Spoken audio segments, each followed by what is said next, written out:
My spoiled brother manipulated his way into my home and told my paralyzed husband to get a job instead of being a freeloader.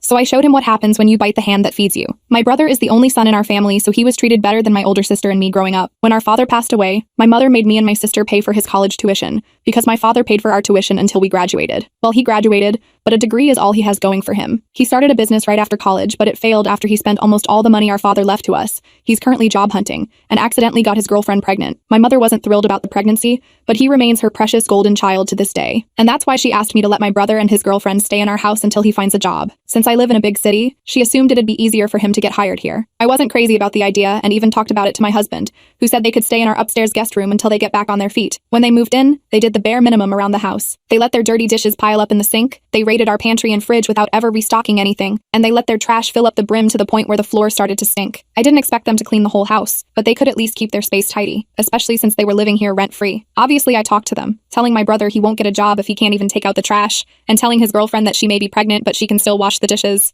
They got slightly better after that, though it wasn't anything grand. Now here's the breaking point. During New Year, my mother and oldest sister came to visit, so my husband cooked and I cleaned the entire house. My brother and his girlfriend didn't bother helping. When we sat down for dinner, that's when all hell broke loose. For context, my husband got into an accident that left him semi-paralyzed for a year, and to this day, he still can't stand or walk for too long, even with his cane. He was very depressed when the accident first happened, and he's only recently regained his spark. So my idiot brother, with confidence straight out of his colon, actually said it was time for my husband to get a real job, because he can walk now. As if that wasn't enough, he said cooking is a weird hobby for a guy to have, and he also doesn't really have the talent for it, so he should stop. His girlfriend chimed in, saying she feels like my husband is more feminine than she is because he takes care of the house and cooks better than she does. She even said she and my brother keep asking my husband why he's still at home when it's been years since his accident, and that I'll leave him soon if he keeps being cooped up in the house. She then whined about how my husband always just smiled at them and never responded. I immediately stood up at that, took both their plates, and told them to pack up and leave. I couldn't even look at my husband. I was so pissed and ashamed of them. I told my brother that he had no right to speak to my husband that way when he was a useless child that couldn't find a job with all the support in the world. I called him an ungrateful spoiled brat who can barely look after himself and stole our inheritance. I told him he was a freeloader who would never get anywhere and needed mommy to save the day for him every time. As for his girlfriend, I told her that the bar is somewhere below Satan's throne if she's the standard for femininity. I said all she had to do was keep her ungrateful mouth shut and she would still have a place here. But since she couldn't do that, they were now homeless. My mom jumped in when I said that and said that they meant well because their comments didn't come from a bad place. I said if she felt that way she could house and feed him. I immediately saw her get alarmed. I yelled for them to get out and they rushed out with their tails in between their legs. My mom and sister left too,